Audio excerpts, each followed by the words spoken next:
Mahatsiaro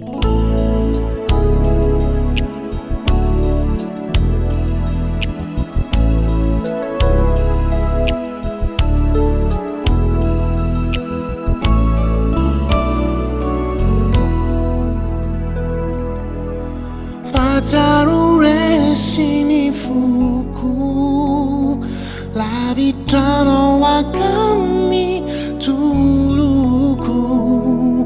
Zatra ny tànako, tantananao kavery nefa izaho nandao. Diso taminao ty foko adala ka mifona Tompo malala.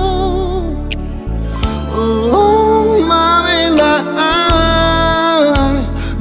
sasao ny fanahy fideran'ity Aminao teny hiray am-poko toy ny teo aloha.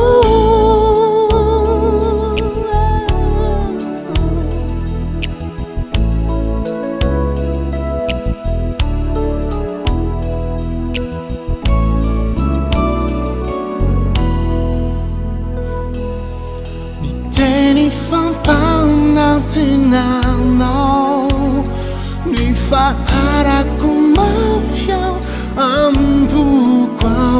Satria Ianao tsy miova raha natsoinao handova avelao mba hoany lalao.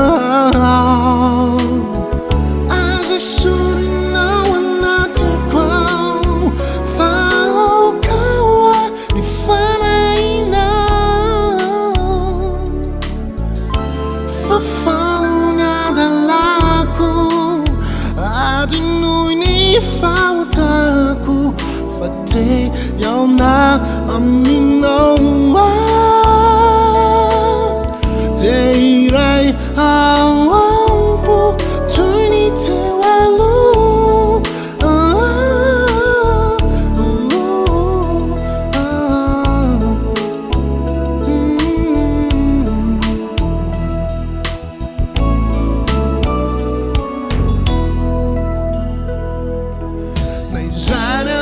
Tompo malala ny fideran'ao ity miala faly Satria Ianao ny fity tsy miova fahodori baray sorety fideran'ity foko.